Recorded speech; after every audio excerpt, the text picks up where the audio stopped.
Well, hello, friends, and welcome back to CWK Live every Monday night at 7 o'clock p.m. Central Standard Time. I'm Dan Zare, thrilled to be talking Star Wars with each and every one of you, and it looks like the notifications worked today. I remember last week when we started, people weren't getting notifications that the show started, so hopefully all is well now. So let's welcome our friends. Minta is here. This is the way it's CWK Day. Hello, Minta. Good to have you on the show. Ross with a sage tweet. No one's ever truly gone. Hi, friends. Well, hello, Ross. Good to see you back on the show, my friend. Not a tweet, but a Facebook comment. Mary is here. Happy Monday to you, my friend. And Jason is here as well. Hello there. Jamie is here. How awesome. He says, happy CWK Day. I've missed a few shows. Visiting colleges with my son for the fall of 23. Wow. Keeping up with Rebels, but on the road back from New York City tonight, so I'm listening to everyone's top 5, and we'll have to share my list later. Jamie, that is terrific. It is so good to have you back here, my friend. We've certainly missed you. Definitely safe travels, for sure. Brian is here. Hello, Brian. This is the Monday you've been looking for. Hello, Brian.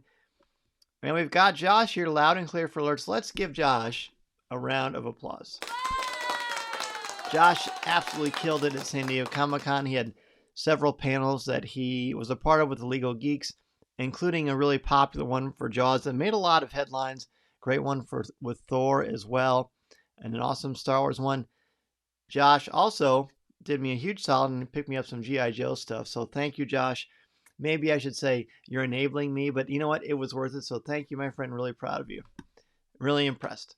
David is here. Hello to the CWK family. Didn't have time to write a top 5. We'll be following along the whole show. That is great, David, and it's good to see you. Oh, I'm so glad to see our friends back here with us. So on today's show, let me show you what we're going to be doing for today's show. We've got top 5 moments from the penultimate episode of Star Wars Rebel Resolve. We've got your San Diego Comic-Con Star Wars news, mostly collector-based. And, of course, your comments and questions. And I've got a couple of I've got 2 announcements at the end of the show. So 2 big announcements that I think you're really going to want to listen to for tonight. But now, let's take a look at what is brewing in the world of Star Wars this week.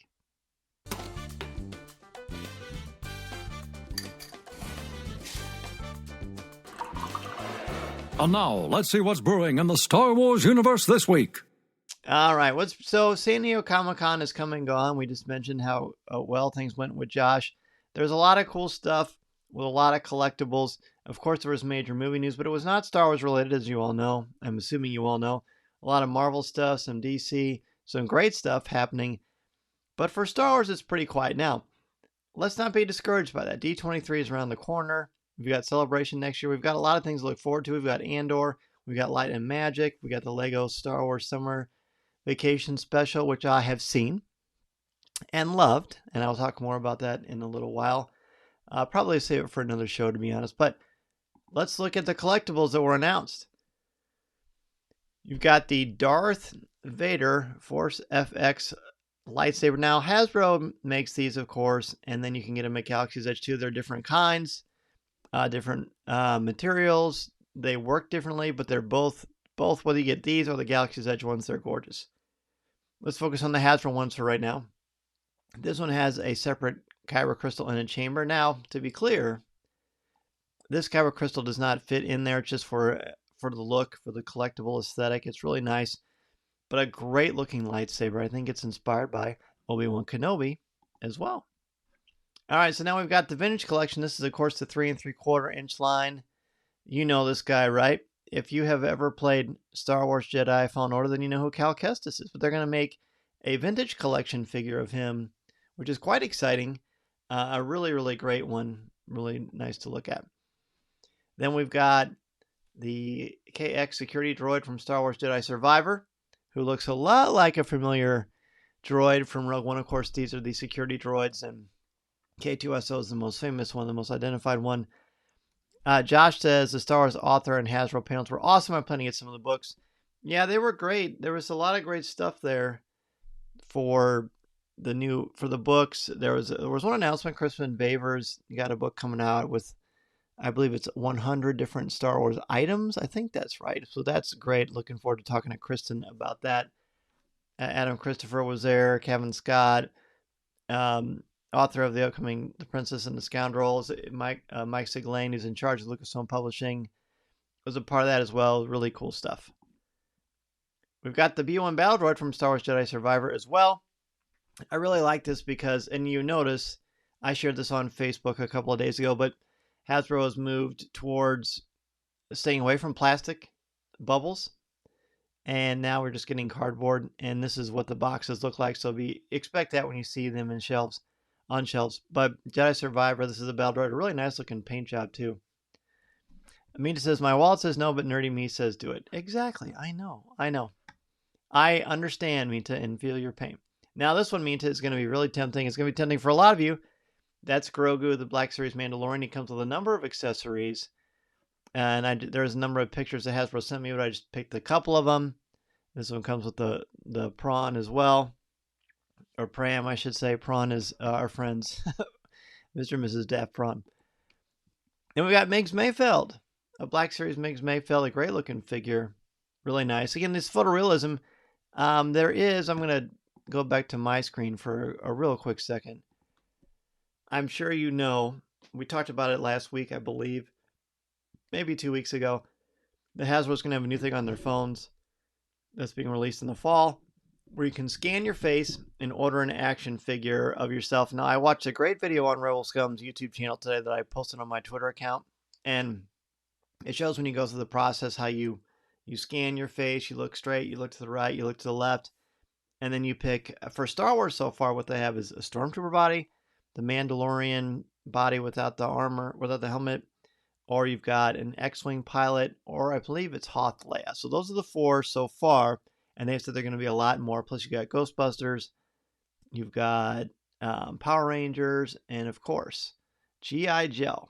So as I joked about before, for me, it's not a question of am I going to do it, but how many times am I going to do it? And the initial price, I think it's $65. Now that price may change.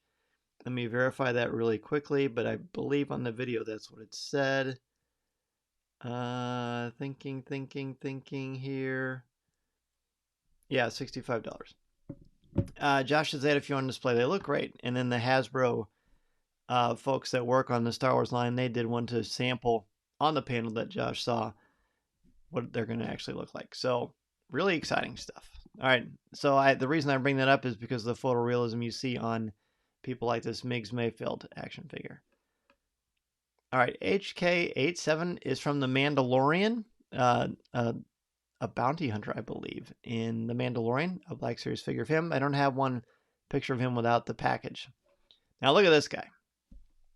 Luke Skywalker, Imperial Light Cruiser. This is the epic Luke Skywalker that we saw in the end of Season 2 of The Mandalorian, complete in his full Jedi regalia, the green lightsaber, a terrific looking sculpt.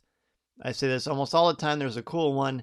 As much as I try to avoid these Black Series figures, because there's just a question of spacing for me at this point, that is terrific. Ben says, hey, I know that guy. Hey, Ben, good to see you, man. I know you too. It's good to see you, and I know you're talking about Luke Skywalker, but I'm just going to pretend like you're talking about me. Vintage collection vehicle. You've got Boba Fett Starship. It comes with an exclusive Boba Fett vintage collection figure with the robe and the gaffy stick and the blaster. Really great looking figure. I think this is a pretty pricey one, but I need to put... I'm only one fellow, but I'm trying to juggle as much as I can, and I really need to put these affiliate links up, and I understand if people have already ordered them, but I will have some available for a lot of these collectibles too. So we'll look and see what we can do. Now, these have created a lot of buzz. You may remember 2 Christmases ago, they had some holiday clone troopers, which I, of course, ate up because I love Christmas and I love Star Wars.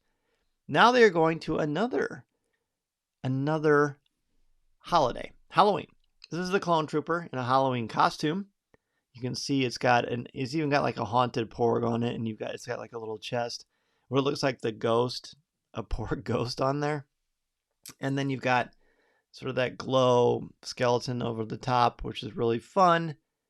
Then you've got a Wookiee dressed up, I assume like a werewolf, and it's got a Halloween bucket, and that's pretty fun too.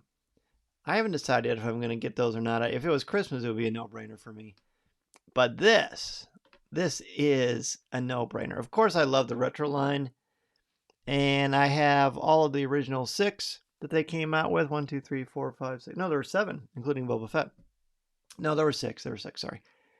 And then now we've got the second half. I kept hoping that there would be a Ben Kenobi action figure from the retro line because I was missing the lightsaber one, his blue lightsaber. My original Obi-Wan doesn't have a lightsaber.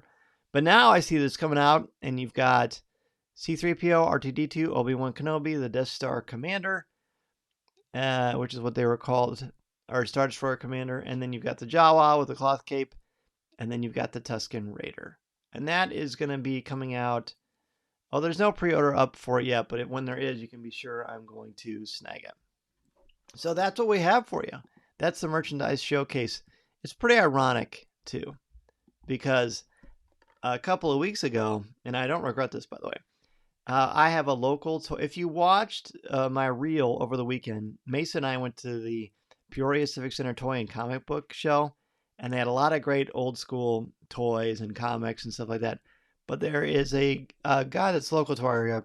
He owns a toy store called When Toys Were Toys, and he's a great guy. His name's Brian, and I think I'm going to do a Facebook Live show from his toy store at some point. But he had an Obi-Wan Kenobi from 1978 with the lightsaber, with the including the tip. So I bought it. I mean, I already had Obi-Wan, but I didn't have the lightsaber with the actual tip too, and those are pretty rare. And this is in perfect shape. I got it for an amazing price. So kudos to Brian. If you're in the Peoria area, I'm sure to go to When Toys Were Toys and let him know that I sent you. Great stuff. Again, look at that Obi-Wan. I was really happy with it. I haven't even taken him out of here yet because he's not really in carbonite, but he's cool. And Daniel, I'm sure he'll appreciate this being the Obi-Wan Kenobi guy. By the way, Daniel put in the CWK Cafe, he put an image of himself over the weekend doing his thing, dressing as Obi-Wan Kenobi. He looked terrific. Terrific. Josh says, rock on, and Ben says, wow, most impressive. Yeah, thanks. I'm really excited about it. Speaking of excited about it, time for the transition. Let's do it. Let's talk about your top 5 moments from Star Wars Rebels Rebel Resolve. Again, penultimate, second to last episode in Season 1. Rebel Resolve, a great episode. It was easy to find a top 5 for this. Well, it wasn't easy, but there were so many great things to choose from. I really enjoyed watching this episode again, and I'm looking forward to all of your lists. Number 5 for me, at the beginning of this, they sneak into the ATDP, all-terrain, I think it's defensive pod. I believe that's what these things are called. They're not ATSTs. They're like the version before the ATST. I think that's what Filoni said. And there's a point where Ezra climbs inside and he says, oh, how's it going? Or something like that. And it was great. Daniel says, thank you, Dan. We had a great time. Very hot here in Vermont, but fun. Hey, you know what? I thought it looked awesome. Really impressive. Okay, VT is Vermont, right? I'm suddenly realizing, gosh, did I mess that one up? So the ATDP attack I thought was a great way to start the show because they're trying to find Kanan, but all the communication lines are down. Mary's number 5. Zeb causing the droid to faint. Ezra says to Zeb, you're intimidating. I like that too. Minta's number 5 is hijacking the walker, similar to mine. Ben's number 5, Kanan's bravery. We see a whole new side of him in these last 2 episodes. The dad who would do everything to protect his family. That's exactly right. Brian's number 5, the Imperial Droid swap. The Imperial Droid faints when he sees Zeb. I do like Chop's black and red paint job. I hope we get a figure of that. Jason's number 5.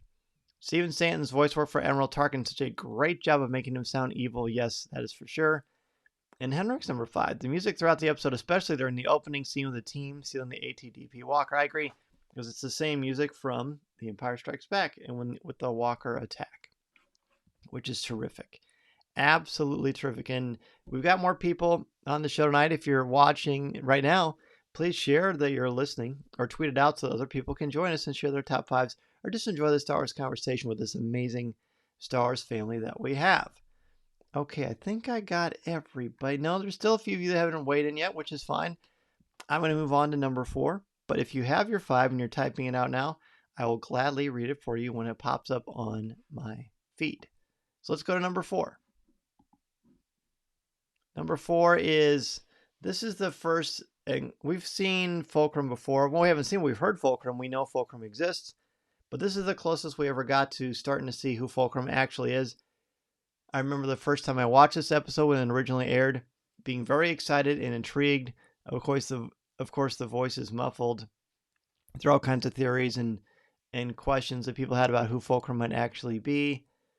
But this was exciting because you just didn't know. You just didn't know who it was. So I really liked the thrill of that. Ross's 5 is Vizago's laughing reaction hearing that Kanan is a Jedi before Ezra proves otherwise about the pair of them. Yeah, that was good. I like that too, because it was a big risk for Ezra to go out on a limb and do that. So again, my number 4 is the mystery of Fulcrum and how we start to see a little bit more of the pieces of that puzzle. Minta's 4 is Chopper versus Imperial Droid. I think we all know who the superior droid is. Chopper is a jealous type, as we saw when he pushed the intruder off the ship, and I'm definitely going to talk about that later, Minta. You can count on that. Number 4, quote, were they orders or more like her opinion, end quote.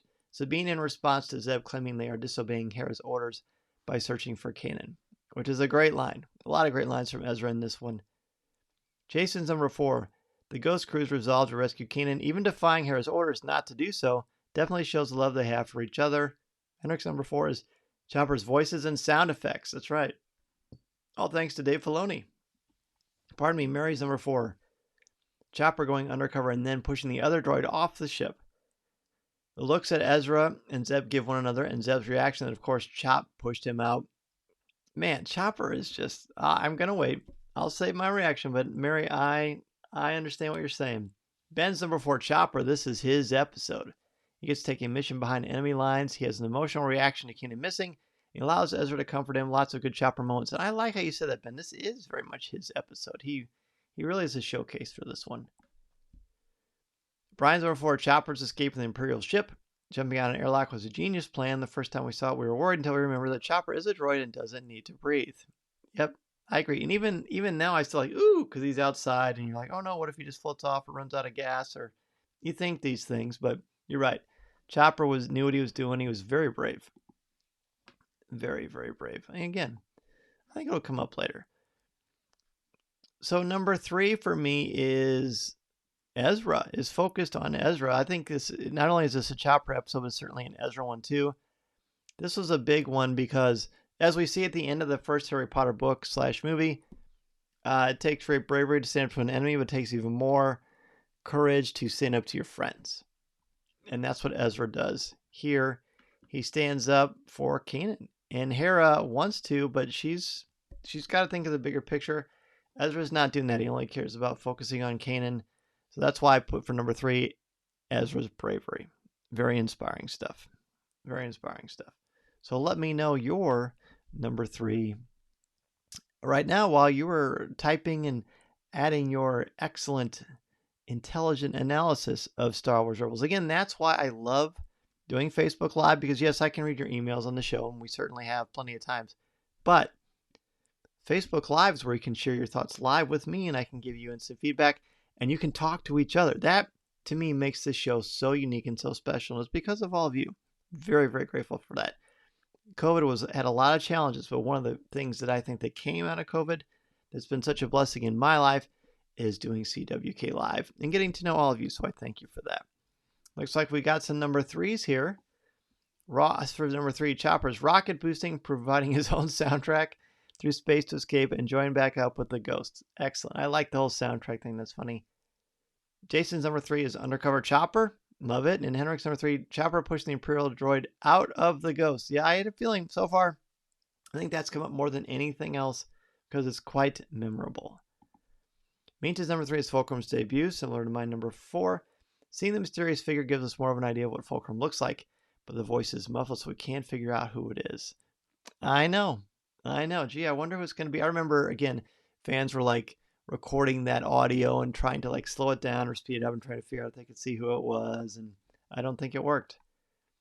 Mary's number 3, Kanan's sacrifice and strength during the interrogation. His responses to Governor Tarkin, as he calls him, in the Grand Inquisitor. Ben's number 3, Harris discovering Ezra's deception. Like the parent who discovers the kid doing something wrong, but I like that he takes the risks because he thinks Hera really wants to, but he can't disobey orders. He's doing it for her sake. That's right. And you can see the look on her face and how disappointed she was, and you just kind of feel like, oh no, because Ezra had good intentions and a really good heart. But I mean, no one wins in these situations. But hopefully, Kanan ultimately will. All right, let's move on to number 2. Number 2 for this episode of Rebel Resolve is Kanan. Kanan Jarrus. You know we weren't going to go through a top 5 without me mentioning Kanan. Kanan is my favorite. Oh, Brian's number 3. Ezra's deal with the Vizago, where he reveals that he and Kanan are Jedi. It was a great moment of narrative, of story, of development of character, I think. But number 2 for me is Kanan Jarrus and what he shows. He shows resolve. He doesn't know anything, so there's nothing he can share, but he's the ultimate bait, and he distracts, of course, his friends, or he distracts the Imperials so that his friends can be safe. That's true. But what he also does is he defiantly refuses to give in anything to show weakness. Yes, there's certainly a lot of physical pain, and Tarkin actually is the one who stops it. He says, I need this Jedi alive. But his bravery, his resolve is just so admirable. He's just another level of Jedi. Number 2 for Minta is Ezra and the crew going against orders, regardless of the danger and the harsh scolding from Hera. They will do anything to rescue Kanan. That's right. Number 2 for Ben. Hera struggles. She is struggling with being part of a big rebellion and the sacrifices it means for her family. It's a hard lesson for her. Yes, it is. It really is. Number 2 for Ross. Multiple references to Mustafar where Jedi go to die. I think you hear it twice. Unless I'm missing one that I'm thinking of. But every time we hear it, because we didn't know that Vader was going to show up, or if he was. But when you hear Mustafar, that's what you think. And you worry a lot. Because as hard as Tarkin is and the Inquisitor, Darth Vader is another level of bad, as we know, as longtime Star Wars fans. So when you hear that in the way that the episode ends, when it just kind of fades and there's no music, Rebels did that a couple times. Whenever they did, it was for narrative power in gravitas, and hearing Mustafar is a good one. So thank you for that. Mary's number 2 is Hera and Fulcrum's conversation. We see Hera wants to follow orders, but she is so conflicted about it. Yes.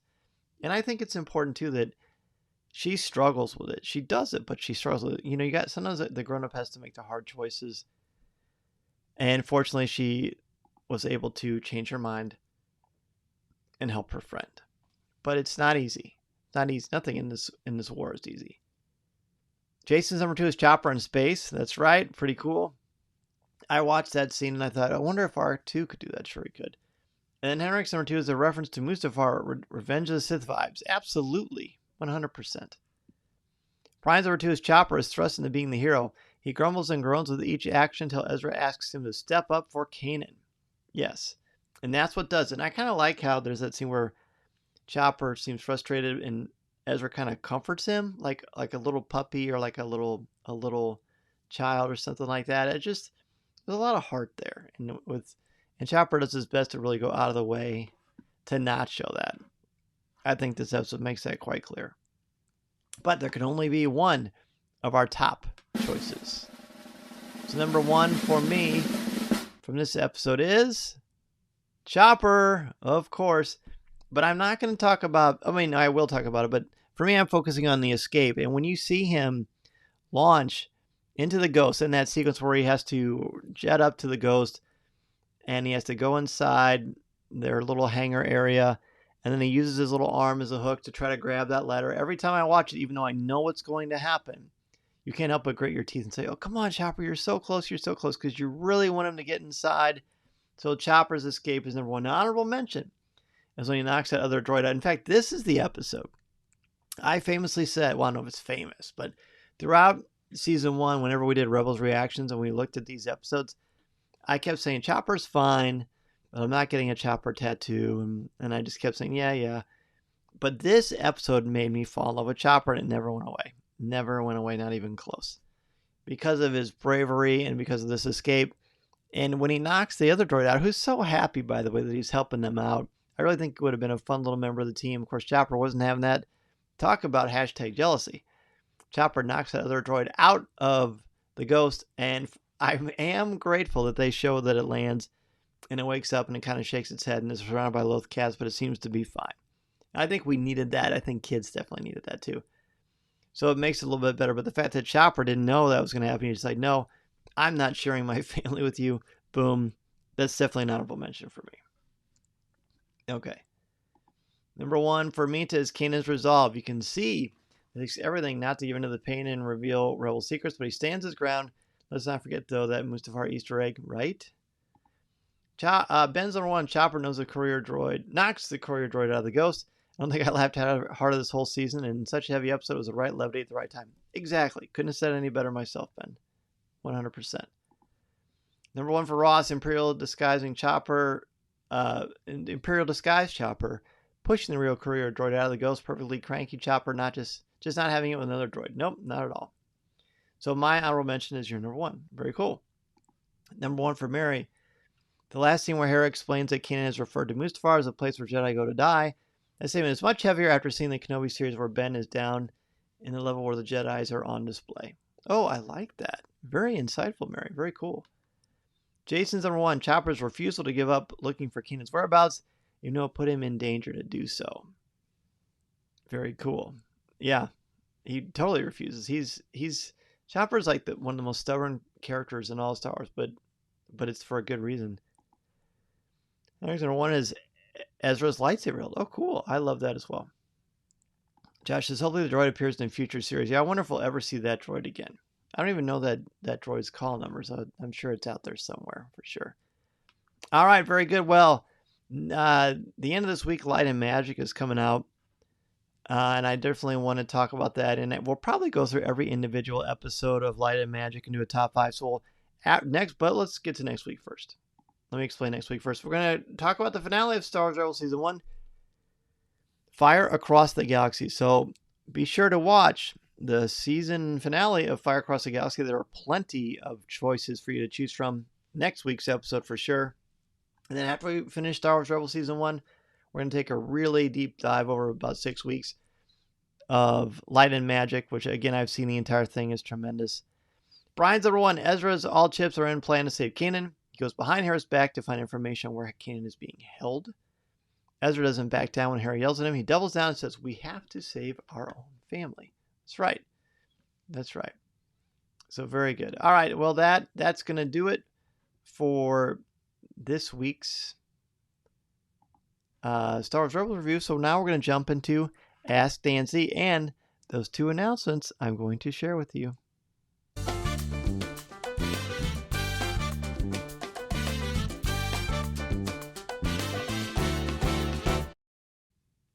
All right.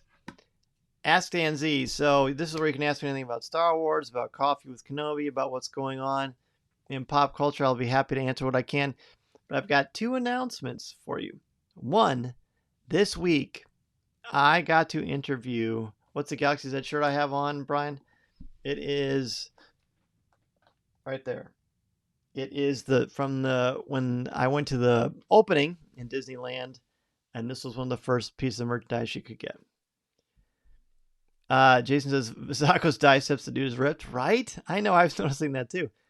Ben says, did you see that clip of the upcoming Lego special? Did it look like the Halcyon? Ben, not only did it look like the Halcyon, it is the Halcyon, and I have seen the Lego special, and it's great. It is great. We're going to talk about that one too. Great, great fun. You're going to love it. You are going to love it. And the fact that it's got the Halcyon, oh man, even better. I don't want to spoil anything, but super fun. Okay, so 2 announcements.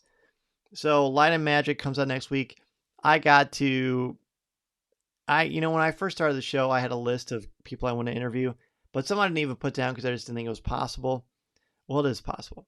I got to talk to Phil Tippett, Dennis Murin, and Lawrence Kasdan. That's right. So this week on Coffee with Kenobi, you're going to hear all 3 of those guys, plus some more surprise guests on Coffee with Kenobi. That's right. I got to talk to Lawrence Kasdan, Dennis Murin, and Phil Tippett. So it was a press conference, but I was allowed to ask a certain amount of questions, and well, we all were, because there's only so much time, right? There's only so much time. It was so cool. Can't wait to share with you. So that is one of the biggest announcements for sure. David, do I have a favorite season of Rebels, or is it like asking what kid you love the most? I don't know, man. Maybe season 2, maybe season 4. That's a good question. I got to think about that. Josh says, dude, awesome interview guest. Thank you. I'm really, really excited about it. Ross says, jackpot. Thanks, man. I'm excited. Jason says, as a follow-up to last week, Henrik has decided on the color of his lightsaber to make a Galaxy's Edge blue like Ezra's. You know what? I had a feeling that is a good one. The blue is the one I picked. That's my choice.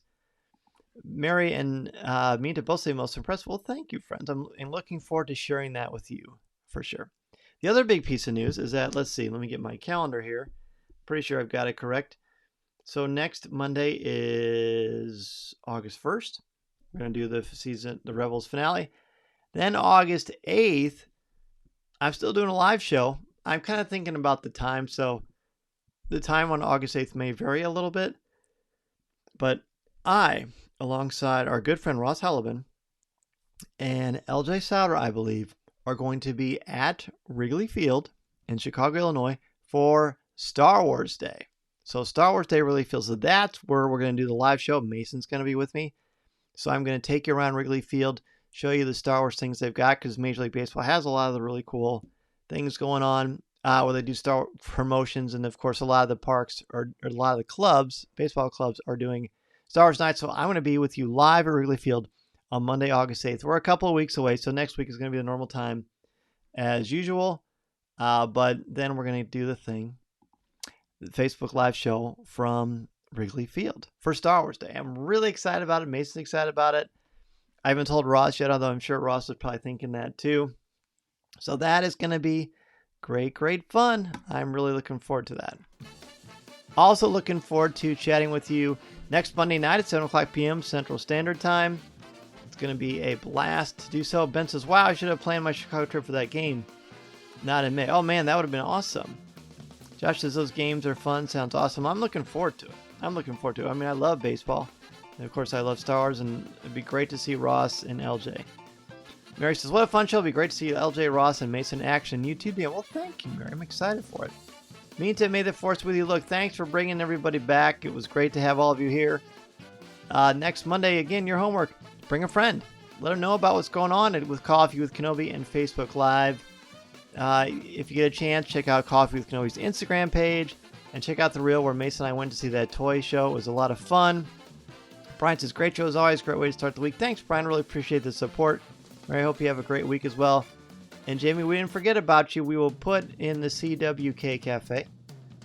We will put a place for you to share your top 5 moments. And all of you, whether you're listening live or you catch it later on Facebook or Instagram or on YouTube, if you want to share your top 5s, there's a place in the CW Cafe for you to do that.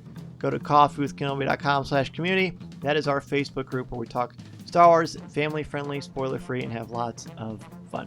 Jason, I hope you have a great week too. Ross, thanks again for being back, my friend. Good to see you. Have a fantastic week as well. Thanks again, everybody. This is the live podcast. I still can't believe how long have I been doing Coffee with Kenobi, and I can't think of a good tagline for this one. I'm just going to say, see you next time. This is the live podcast you're looking for. We're just going to stick with that.